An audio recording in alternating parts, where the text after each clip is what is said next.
మీ ఎలాంటి వ్యాపార ప్రకటనలకైనా వెంటనే మా ఛానల్ సంప్రదించండి. ప్రస్తుతం మనతో పాటు ప్రముఖ తంత్ర జ్యోతిష్యులు, జ్యోతిష రత్న, జ్యోతిష సామ్రాట్ చింతా రుక్మాన్ గదరావు గారు మనతో ఉన్నారు. గురువు గారితో మాట్లాడేద్దాం. నమస్కారం గురుగారు. మాతృదేవోభవ, పితృదేవోభవ, ఆచార్య దేవోభవ. ఓం నమో మాందేశ్వరాయ నమః.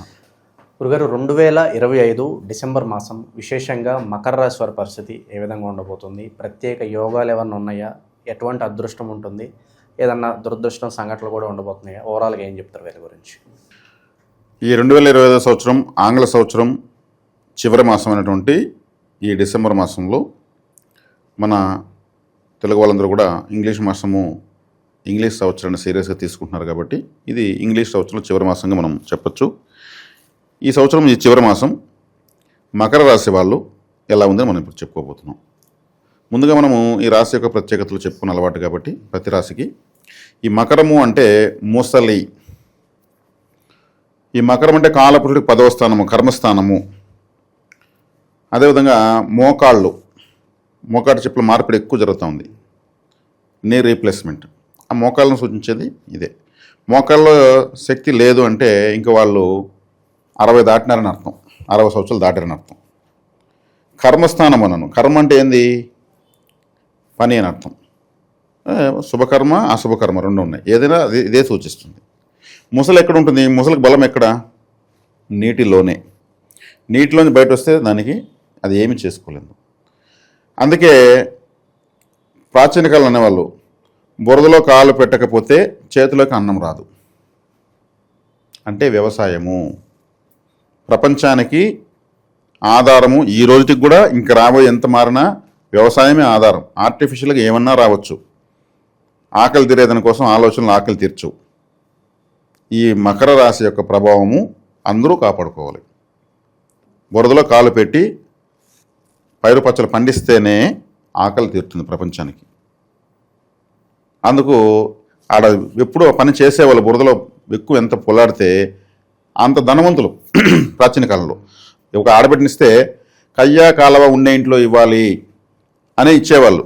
40 మందికి భోజనం తింటారు మా బిడ్డనిచ్చిన ఇంట్లో అంటే ఎంత సంతోషపడేవాళ్ళు అసలు. ఇప్పుడు కయ్యాకాలం ఉంటే ఎవరు, ఒకే కొడుకు ఉండాలి.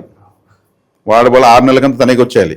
వాళ్ళ అమ్మ నాన్న వదిలేసి అత్తమామను చూసుకోవాలి, భార్యని అత్తమామను చూసుకోవాలి, ఆడమ్మ నాన్న చూసుకోకూడదు. 10వ స్థానము అంటే అది కూడా ఒక విధమైనటువంటి మాతృస్థానమే. ఎందుకంటే మాతృస్థానం కర్కాటకానికి 7వ స్థానము. అత్తగారిల్లే. తల్లిదండ్రులని విస్మరించకూడదు, అత్తగారిని అత్తమామను విస్మరించకూడదు. అది ఈ రాశి సూచిస్తుంది. కాబట్టి చాలా గొప్ప రాశి. ప్రపంచానికి ఆధారం వ్యవసాయమే. కాదని ఎవరైనా చెప్పని చూద్దాం. అందుకే కర్షకులు, కార్మికులు అందరూ కూడా ఈ రాశిలోని వాళ్ళే. ఓటర్సు, విప్లవాలు, తిరుగుబాట్లు ఇవన్నీ కూడా ఈ రాశిలోకే వస్తాయి. అందుకే మకర రాశి వాళ్ళు ఫలితం ఆశించకుండా పనిచేస్తూనే ఉంటారు వాళ్ళు. ఇప్పుడు మకర రాశి వాళ్ళు ఎవరైనా ఒక కంపెనీలు చేయాలనుకోండి, ఆ కంపెనీకి అదృష్టం, వీళ్ళకి కాదు. వీళ్ళు తీసుకున్న జీతానికి 10 రెట్లు చేసి పెడేస్తారు పని. ఐడియాలు ఇస్తారు. సార్ ఇలా కాదు సార్, మీరు ఇలా చేయండి సార్, మీకు లాభాలు ఎక్కువ సార్. అరే సూపర్ ఐడియా ఇచ్చు, అలా నువ్వు ప్రొసీడ్ అమ్మా అంటారు. జీతం మాత్రం పెంచిస్తారా? ఇవ్వరు. వీళ్ళు అలా ఎన్నో కంపెనీలకు పని చేసి చివరికి వీళ్ళు సొంతంగా ఏదైనా చేసుకుంటారు. సొంతంగా చేసుకున్నప్పుడు ఇంకెట్లా చేస్తారు వీళ్ళు? జర్మనీ, జపాన్, చైనా వాళ్ళకి మించి చేస్తారు. బ్రహ్మాండ సెటిల్ అయిపోతారు. ఎందుకంటే కష్టాన్ని నమ్ముకున్నటువంటి వాళ్ళు మకర రాశి వాళ్ళు. నేను పని చేస్తాను, నాకు డబ్బు వస్తుంది.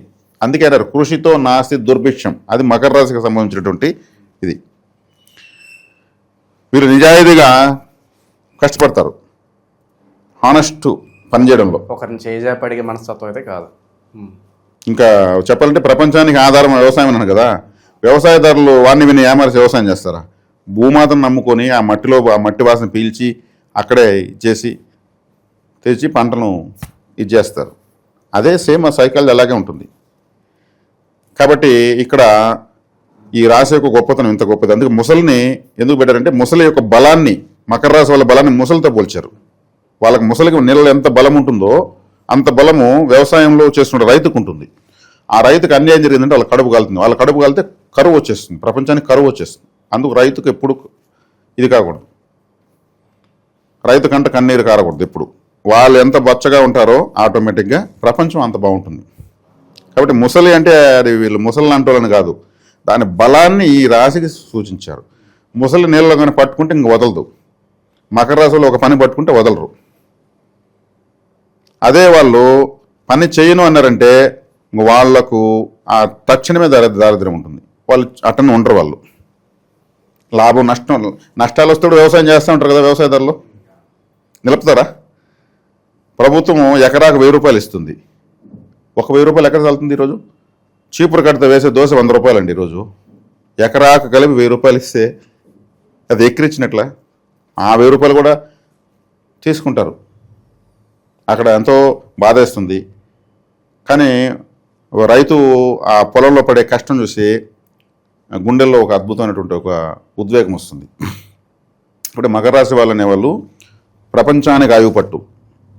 ఇక్కడే కాదు, కార్మికులు కర్షకులు అని చెప్పాను. ప్రతి కర్మాగారంలో పని చేస్తున్నటువంటి ఉత్పత్తి చేస్తున్నటువంటి కార్మికులు కర్షకులు యూనియన్స్ ఉంటాయి కదా, కార్మిక సంఘాలు అంటారు, యూనియన్స్ వాళ్ళే మా జీతాలు పెంచాలి అని వీళ్ళు మకర రాశి వాళ్ళే ధర్నాలు చేసుకుంటూ ఉంటారు. కష్టం వీళ్ళకి ఎక్కువ, ప్రపంచాన్ని క్రియేట్ వీళ్ళు చేస్తారు, వీళ్ళకి జీతాలు పెంచరు. ఎక్కడన్నా క్వార్టర్ బాటిల్ మందు తగ్గించాలి, రేటు తగ్గించాలి ధర్నాలు జరిగినాయా? చికెన్ రేటు తగ్గించాలని ధర్నాలు జరిగాయా? అది ఎంతనే పెంచి తీసుకుంటారు. మకర రాశి వాళ్ళకు అంటే కర్షకులకు, కార్మికులకు, వ్యవసాయదారులకు గిట్టుబాటు ధరలు, పంటలకు గిట్టుబాటు ధరలే ఉండవు ఎప్పుడు. వీళ్ళ పంట ఏమో కందులు వీళ్ళు పండిస్తే 30 రూపాయలు కొంటారు. సూపర్ మార్కెట్ ఎదురుకుండా సూపర్ మార్కెట్ పోతే 200 ఎంఆర్పీ వేసి అమ్ముతారు. అక్కడ నష్టాలు రావు. పండించేది మాత్రం రైతే, సూపర్ మార్కెట్ పండించరు. ఇంత డిఫరెన్స్ ఉంది.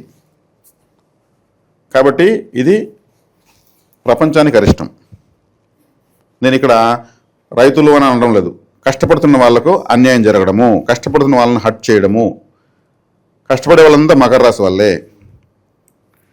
అంటే వీళ్ళకి పని ఎక్కువ ఉంటుంది, కర్మరాశి కాబట్టి వీళ్ళు పని చేయడం కోసమే పుట్టారని అర్థము, వర్కర్స్. కాబట్టి ఈ రాశిలోనే కుజుడు ఉచ్చస్థితి పొందుతాడు. కుజుడు అంటే ఎవరు? కమాండర్ అని చెప్పాను ఇంతకుముందు ఒక రాశిలో. మరి ఆర్మీ వాళ్ళంతా ఎక్కడ ఉంటారు? కుటుంబాలు వదిలి, గ్రామాలు వదిలి, దేశం బార్డర్లో 24 గంటలు కనరెప్ప మోయకుండా గన్నులు ఎత్తుకుని తిరుగుతుంటారు. ఆర్మీకి చీఫ్ కదా. అక్కడ వాళ్ళు కూడా కర్షకులే, దేశాన్ని కాపాడే వ్యవసాయదారులు వాళ్ళు. ఈ రాశిలోకి తీసుకుంటే టాప్ మోస్ట్ ఏ దేశానికి ఆ దేశానికి సోల్జర్స్ అంతా కూడా మకర రాశిలోకి వస్తారు. అందుకే కుజుడు చాలా ఫోర్సు. అందుకే ఇక్కడ ఉచ్చస్థితి పొందాడు. నిద్ర ప్రాణం లెక్క చేయకుండా, గన్ను వదలకుండా, మంచులో -డిగ్రీస్లో ఎముకలు పిండి చేసేటువంటి వాళ్ళు కూడా వేడి పుట్టేటువంటి పౌరుషాన్ని రక్తాన్ని పెట్టుకుంటారు. ఇలాంటి రాశి. ఈ రాశికి ఇప్పుడు 3వ స్థానంలో శని వక్రత్యాగము, 10వ స్థానంలో రవి కుజులు వచ్చి పడిపోయారు. అది మంచిదే. అంటే వీళ్ళకి చెడ్డవాళ్ళు వీళ్ళకి చెడిపోవడం మంచిది. ద్వితీయంలో రాహు మంచిదే. 6వ ఇంట్లో గురువు మంచిదే. ఎందుకంటే 3వ ఇంటి కూడా 6వ ఇంటి పాప గ్రహము పాపస్థానంలో ఉంది, అది మంచిదే. అష్టమంలో కేతు కొంత మంచిది కాదు. 8వ స్థానంలో కేతు మంచిది కాదు. దానివల్ల ఏం జరగవచ్చు అంటారు? ఆకస్మిక కష్టాలు, నష్టాలు, అవమానాలు, అగసాట్లు 8వ స్థానంలో పాపగ్రహం ఉంటాయి అంటారు. కేతు అపనందలు ఇలాంటివి అనుకోవచ్చు. అంటే ఆకస్మికం అంటే ఏమి? ఇప్పుడు అంబులెన్స్ ఆకస్మికంగా వస్తుంది, సడన్గా వస్తుంది, దానికి వారం వర్జ్యం ఏమి ఉండదు. 8వ స్థానాన్ని అంబులెన్స్తో పోలుస్తారు. కాబట్టి కేతు అక్కడ ఉన్నప్పుడు ఏం చేస్తాడు? అక్కడ తడబాట్లు ఇస్తాడు. తడబాట్లు ఇచ్చేందుకు కేతుని మించిన లేరు, తాకడలు, తడబాట్లు. కాబట్టి ఇక్కడ 8వ స్థానం అంటే ఏమి? బాత్రూము. కాబట్టి వీళ్ళ బాత్రూంలో ఒక కొబ్బరికాయ కొట్టాలి. నేను ఇంతకుముందు కొబ్బరికాయల పరిహారం వేరే ఛానల్ ఇచ్చాను, చాలామంది రిసీవ్ చేసుకున్నారు. కొబ్బరికాయలు కొట్టారు, గురువుగారు ఏదో మార్పు వచ్చిందని ధన్యవాదాలు తెలియజేసిన సంతోషమే. 8వ స్థానంలో కేతు ఉంటే ఏమంటే కొబ్బరికాయని బాత్రూంలో కొడితే మంచిది. లేదు 8వ స్థానం అంటే హాస్పిటల్ అని చెప్పాం. హాస్పిటల్ కాబట్టి అంబులెన్స్ వస్తుంది. 8వ స్థానం అంటే మన యొక్క మలద్వారము, మలమూత్ర విసర్జనాలు ఉంటాయి కదా. కాబట్టి మెటర్నిటీ హాస్పిటల్ చిన్నపిల్లలు పుడతారు కదా, ఆ హాస్పిటల్కి floor cleaners, toilet cleaners, mop sticks లాంటి ఎక్విప్మెంట్స్ తీసివచ్చు. అంతే కదా. ఇప్పుడు మన బాత్రూమ్ అశుభ్రంగా పెట్టుకుంటామా? హాస్పిటల్ అశుభ్రంగా పెడతామా? ఎప్పుడు వేసి క్లీన్ చేస్తూనే ఉంటారు. అక్కడ అవి తీస్తే ధన్యవాదాలు బాబు, నువ్వు ఎవరు తెచ్చిచ్చావునైనా, ఎవరు చెప్పారు నీకని కింద క్లీన్ చేస్తారు. అక్కడ ప్రసవ వేదనలు ఉంటాయి, ఆకస్మికంగా ప్రసవ వేదనలు వచ్చేస్తాయి. పరుగున ఆపరేషన్ చేయాలన్నా అంత ఆకస్మిక స్థానం హాస్పిటల్. కాబట్టి కాలపురుషతత్వంతో నేను కనెక్టివిటీ చెప్తున్నా. ప్రకృతి పరిహారం అంటారు దీన్ని, వ్యక్తిగత పరిహారం అంటారు. ఆకస్మిక ధనలాభం కూడా ఎక్స్పెక్ట్ చేయొచ్చు. ఇవన్నీ చేస్తే అయిపోతుంది. దేవుడు లాటరీ టికెట్ చేతులు పెట్టి తిరగలేదు, దండబాబు ఇస్తాను. ఎవరైతే బాగా చేస్తారో వాళ్ళకైతే పరిస్థితుల రూపంలో వాతావరణంలో వాళ్ళకి మార్పులు ఇచ్చేస్తాడు. నాకు పరిస్థితులు, నా టైల్ నాకు కలిసి వచ్చాయి అంటారు. అది లాటరీతో సమానమే కదా. కాబట్టి లాటరీలు, ఇన్సూరెన్స్లు కూడా అదే. లాటరీ ఆకస్మికంగానే జరుగుతుంది, ఇన్సూరెన్స్ కూడా ఆకస్మికంగానే దాన్ని క్లెయిమ్ చేయాల్సి వస్తుంది. కాబట్టి ఈ ముఖ్యంగా ఒక రాశి వాళ్ళు, ఇక్కడే చెప్పేస్తున్నాను, కన్యా రాశి వాళ్ళు ఎప్పుడు ఇన్సూరెన్స్ కట్టకూడదు. వాళ్ళు మాత్రం అంటే ఇన్సూరెన్స్ అంటే ఏం లేదు, డైరెక్ట్గా అది ఇంకా తప్పనిసరి మ్యాండేటరీ అయిపోయింది. తన ప్రమాదాన్ని తన అంగీకారం ముందుగానే ఒక లీగల్గా ఒక సర్టిఫికేట్ తీసుకున్నట్టు, నా కాలు ఇరిగితే, నా చెయ్యి విరిగితే, నేను చనిపోతే అని లీగల్గా సంతకం పెట్టి మరి డబ్బు కట్టి మరి ప్రమాద పత్రాన్ని తీసుకున్నట్లు. కానీ ఈ కాలం ప్రమాదాలు ఎక్కువ జరుగుతున్నాయని ఇన్సూరెన్స్ చేసుకో, నీకేమైనా అయితే. కొంతమంది ఇన్సూరెన్స్ల కోసమే భర్తను చంపేస్తున్నాను ఈ మధ్య న్యూస్లో వచ్చింది. నాకు ఆశ్చర్యం వేసింది. ఇతను నిజమైతే మనకు ఆ ఇన్సూరెన్స్ క్లెయిమ్ అవుతాయనేసి. ఎట్లా చూడండి, అంటే ఆకస్మికంగా వచ్చినది భార్య వచ్చి ఉంటుంది. అంటే అంత విపరీతాలకు ప్రపంచం వెళ్ళిపోతుంది. మనం చర్చించుకోక తప్పని పరిస్థితి అయిపోయింది. కాబట్టి వీళ్ళకు గ్రహాలు బాగున్నాయి, మకర రాశులు గ్రహాలు బాగున్నాయి. గ్రహాలు బాగాలేకపోయినా వీళ్ళు ఎప్పుడు బాగానే ఉంటారు. వీళ్ళు ఎందుకంటే డబ్బులు లేకపోయినా బాగుండేవాళ్ళు వీళ్ళు. ఎందుకంటే కష్టము వాళ్ళ యొక్క ఆయుధం, కష్టపడే మనస్తత్వం వాళ్ళ యొక్క ఇంధనం. ఉద్యోగస్తులకు ప్రమోషన్లు కానీ ట్రాన్స్ఫర్లు కానీ ఇప్పుడు ఉంటాయండి, ఇప్పుడు ఉంటాయి. శని భగవాన్ వారు 3వ ఇంటికి వెళ్ళాడు. ఇంకా వీళ్ళకి 30 సంవత్సరాలు ఏళ్ళ శని రాదు. ఈ 30 సంవత్సరాలు డెవలప్ అవుతారు. అంటే ఇప్పుడు 2025, 2055 వరకు ఆయన మళ్ళీ తిరుక్కుని ఒక రౌండ్ వేయాలి కదా. కాబట్టి ఇట్లా 30 years బాగానే ఉంటుంది. వ్యక్తిగతంగా వీళ్ళు కష్టజీవులు కాబట్టి ఇంకా బాగా రిజల్ట్స్ ఎక్కువ ఉంటాయి. ఎలాంటి రంగాలలో ఇన్వెస్ట్మెంట్లు పెడితే బాగా కలిసి వస్తాయి అంటారు? వ్యవసాయ రంగము వీళ్ళు రాశి యొక్క కారకత్వము. తర్వాత ఇంక వీళ్ళు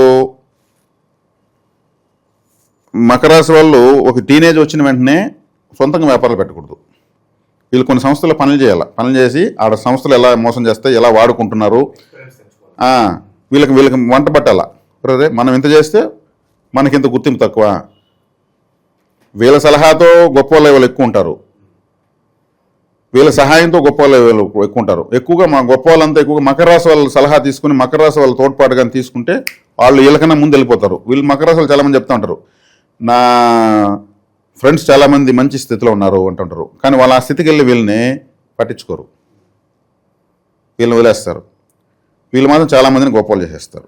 ఈ మకర రాశిలో ఒక టీచర్ ఉంటే కూడా సరే, ఆ ఉపాధ్యాయ వృత్తిని ఒక వ్యవసాయంలాగా తీసుకుని పంటలాగా లేపేస్తారు వాళ్ళని. మకర రాశిలో టీచర్ ఉంటే వాళ్ళు ఏం చేసినట్టే చేస్తారు. అది వాళ్ళకి చెప్తే కూడా, నీకు ఎంత అవసరం ఉంది బాబు అని చెప్తే కూడా వాళ్ళకి అర్థం కాదు. ఇంకేంటికంటే మనం ఉండేది, మన ధర్మం చేయాలి కదా అంటారు, తిరిగి మనం చెప్తారు. కానీ అది వాళ్ళు ఉండబట్టి స్థాయిలో ఉంది. ఇంకా ఫ్యామిలీ పరంగా ఎలా ఉంటుంది? లవ్ అండ్ ఎఫెక్షన్స్, భార్య భర్తలు కావచ్చు, ఓవరాల్గా తీసుకుంటే ఎలా ఉంటుంది? లవ్ అండ్ ఎఫెక్షన్స్ తీసుకుంటే వీళ్ళు కొంచెం అట్లాంటి విషయాలు న్యూట్రల్ పర్సన్స్ న్యూట్రల్గా ఉంటారు. న్యూట్రల్గా ఉంటారంటే న్యూట్రల్ లెవెల్సే మెయింటైన్ చేస్తారు. విపరీతమైనటువంటి అవసరానికి మించినటువంటి ప్రేమ ఒలకబోసేది, ఆడంబరం చేసేది ఎంతవరకు అవసరం అంతవరకే. కడుపుని అన్నం తినాలి, ఈ ముక్కుల్లోకి వచ్చేవరకు తినాలనేది చేరు. ఈ ప్రేమాభిమానాలు, కామ వ్యామోహాలను తట్టటివే. మునిగిపోవడము, కామంలో ప్రేమలో మునిగిపోవడం కాదు, వీళ్ళు పనిలో మునిగిపోతారు. ఎంతవరకు అవసరం అంతవరకు ఉంటారు, ఉండకుండా ఏమి ఉండరు. కానీ దాంట్లో అతి చేయరు వీళ్ళు. కాబట్టి ఇక్కడ వీళ్ళకు ద్వితీయ స్థానంలో రాహు ఉన్నాడు. ధనపరమైనటువంటి విషయాల్లో వీళ్ళకు మంచి పరిస్థితులు ఇస్తాడు, ఎందుకంటే అక్కడ రాహుకి మంచి ప్లేస్ కాబట్టి. ఇంకా మిగిలిన గ్రహాలు, ఒక కేతు అష్టమంలో మనం హాస్పిటల్ పరిహారం చెప్పాము. వీళ్ళ బాత్రూంలో కొబ్బరికాయ కొట్టుకోమని చెప్పాము. ఎప్పుడు కొట్టుకోవాలి అనేటువంటి కింద కామెంట్ రావచ్చాము. వీళ్ళు వారంలో ఒకసారి కొట్టుకోవచ్చు, 10 రోజులకు ఒకసారి, నెలకు 3 సార్లు కొట్టుకోవచ్చు, 15 రోజులకు ఒకసారి 2 సార్లు కొట్టచ్చు. రాత్రి పడుకునేటప్పుడు కొట్టి 2 చిప్పల్లో పెట్టి కొద్ది కుంకుమ జల్లేసి వచ్చేయచ్చు. మళ్ళీ మధ్యలో బాత్రూమ్ కూడా పోయి రావచ్చు, తెల్లవదిలేసి పారేయాలి అంతే. అంటే కేతు ఒక్కొక్క స్థానంలో కూర్చున్నప్పుడు ఒక్కొక్క ప్లేస్లో ఇంట్లో మనం కాలపురుషత్వం ఇంట్లోనే ఉంటుంది. కొట్టాలనేసి ఉంది ఒకటి రూల్. జన్మంలోకి వచ్చినప్పుడు గడపలో కొట్టాలి, ఇట్లా ఉంది. సెలబ్రిటీస్ పరిస్థితి? సెలబ్రిటీసు ఇందులో ఈ రాశిలో సెలబ్రిటీస్ కన్నా సెలబ్రిటీస్ని తయారు చేసే వాళ్ళు వెనకాల ఉంటారు చూడండి, కింగ్ మేకర్స్, వాళ్ళు ఎక్కువ ఉంటారు. ఇప్పుడు సెట్టింగ్స్ అంతా ఎవరు వేస్తారు? డైరెక్టర్ వేస్తాడా? హీరోయిన్ వేస్తారు. వేరు ఏ స్పీడ్ రెడీ, ఓకే రెడీ అంటే వాళ్ళు ఎగరుతారు. అవంతా వాళ్ళు మకర రాశి వాళ్ళు. కాబట్టి ఆ విషయాల్లో సెట్టింగ్స్ వేయడంలో దిట్టలు వీళ్ళు, దాన్ని రంజింపు చేయడంలో. కాబట్టి సెలబ్రిటీస్ని సృష్టించేవాళ్ళు వీళ్ళు. అదే ఇంతకుముందు చెప్పాను, చాలామంది గొప్పలు చేస్తారు వీళ్ళని. సినిమా రంగంలో ఎత్తుకుంటే కూడా సెట్టింగ్స్ కానీ, ఆ భారీ సెట్టింగ్స్, ఆ రిస్కీ ఉన్నటువంటివి న్యాచురల్గా చూపించేవి, అదంతా కష్టపడే వర్గం అంతా ఉంటుంది కదా, అవంతా వీళ్ళే. కాబట్టి వాళ్ళకంతా బాగానే ఉంటుంది, మంచి రాణింపు వస్తుంది, వాళ్ళకి మంచి అవకాశాలు వస్తాయి. ఆ సినిమాలో బాగా సెట్టింగ్స్ వేసావు, నీ ఇది బాగుంది. నాకు ఫైట్ మాస్టర్స్ కూడా మకర రాశి వాళ్ళే. కుజుడు అక్కడ ఉచ్చస్థితి పొందుతాడు కదా, కుజుడు అంటే ఫైటింగ్, కాబట్టి ఇవంతా కూడా మంచి రాణింపు ఉంటుంది. సో ప్రస్తుత కాలంలో మకర రాశి వాళ్ళకి ఒక మాటలో చెప్పాలంటే ఏం చెప్తారు? ఒక మాటలో చెప్పాలంటే ఇప్పుడు సువర్ణ అవకాశం ఉంది, మంచి మంచి సమయం స్టార్ట్ అయింది. దీన్ని వీళ్ళు ఒడిసి పట్టుకోవడం వీళ్ళ బాధ్యత, పట్టుకుంటారు కూడా. యూత్గా ఉన్న వాళ్ళు, ఇప్పుడిప్పుడే ఉద్యోగాలకు వ్యాపారాలు దిగుతున్న వాళ్ళు పలు రకాల వ్యాపారాలు దిగండి. ఇప్పుడు చెప్తున్న రాశి ఫలితాలు, ఇప్పుడు మకర రాశి వాళ్ళు అప్పుడే ఒకటి పుడతాడు, ఇప్పుడు నేను చెప్పే రాశి ఫలితాలు పనిచేస్తాయా? ఒక వ్యక్తి చనిపోతూ ఉంటాడు, ఆయన మళ్ళీ నేను చెప్పాను రాశి ఫలితాలు బాగా మళ్ళీ వెనక్కి వచ్చి ఒక 5 ఏళ్ళు బతికి చనిపోతాడా? లేదు, ఆయన ఆయుష్ అయిపోతే ఆయన చనిపోతాడు. అప్పుడే పెళ్లి చేసుకున్న అబ్బాయి ఉంటాడు, ఇప్పుడు నేను చెప్పిన చేస్తాడా? భార్యతో సంతోషంగా ఉంటే చూస్తాడు, హనీమూన్ పోవాలి, అక్కడ పోవాలి, ఇక్కడ పోవాలని. కాబట్టి ఇక్కడ జనరల్ సబ్జెక్ట్ మనం ఇప్పుడు కూడా చెప్తున్నాం. ఈ రాశి ఫలితాలు అనేవి ఆసక్తిగా చూస్తున్నారు. ఇప్పుడు గ్రహస్థితి మనం అంచనా వేసి చెప్తున్నాము. వ్యక్తిగత జాతకంలో వాళ్ళ తల రాత అనేది ఉంటుంది. కాబట్టి నూతనంగా ఉద్యోగాలు వ్యాపారాలు చేయాలనుకున్న వాళ్ళు పలు రకాల వ్యాపారాలు నలగండి, క్రష్ అవ్వండి. ఇప్పుడు బాగానే ఉన్నాయి, అభివృద్ధి చెందడానికే వస్తుంది మీకు అవకాశాలు. ఏలినట్స్ దూరంగా వెళ్ళింది. వ్యతిరేక గ్రహాలు కూడా అనుకూలంగానే ఉన్నాయి, అనుకూల గ్రహాలు మరింత అనుకూలంగా ఉన్నాయి. కాబట్టి మకర రాశి వాళ్ళు సానుకూలమైన పరిస్థితులు ఎదుర్కోవచ్చు. ఇంకా విశేషంగా వీళ్ళ కలిసి రావాలంటే చివరిగా మనం పరిహారాలు చెప్పుకుంటాం. ఎటువంటి పరిహారాలు? వీళ్ళు ఎటువంటి పరిహారాలు ఉన్నప్పుడు ఏంటంటే, మకర రాశి అంటేనే వ్యవసాయము, భూమి, మట్టి అని చెప్పాము. ఆ మట్టికి కారకుడైనటువంటి కుజుడే ఇక్కడ వచ్చేస్తుందని చెప్పాము. నిద్ర లేవగానే భూదేవికి 3 సార్లు నమస్కారం చేసుకోవాలి. భూదేవిని పూజించాలి మొట్టమొదటి రాశిది. పడుకునేటప్పుడు భూదేవికి నమస్కారం చేసుకోవాలి. మనము పుట్టేది మట్లోనే గిట్టేది మట్లోనే అంటాం కదా, అదే మకర రాశి. వీళ్ళకి ఇది రాశి ఫలితాలతో జాతకానికి సంబంధం లేనటువంటి ఒక అద్భుతమైన పరిహారము భూమి పూజ అంటారు. ఏదైనా సరే భూమి పూజ చేయకుండా స్టార్ట్ చేయండి, అది మళ్ళీ ఆ ప్రాజెక్ట్ పెండింగ్లో పడిపోతుంది. కాబట్టి వీళ్ళకు లైఫ్ టైం పరిహారము భూదేవిని ప్రార్థించడము. ఇలా చేసుకుంటూ వెళ్తే సక్సెస్ అనేది వీళ్ళ వైపు వస్తూనే ఉంటుంది. 100 సార్లు జీవితాన్ని గెలవచ్చు. ఓకేనా? ఓకే. ఓవరాల్గా మకర రాశి వారి జీవితంలో ఎలా ఉంటారు, ఈ నెల ప్రత్యేకంగా ఎలా ఉంటుంది, భవిష్యత్తులో ఎలాంటి జాగ్రత్తలు తీసుకోవాలి, అద్భుతంగా వివరించారు. ధన్యవాదాలు. ధన్యవాదాలు.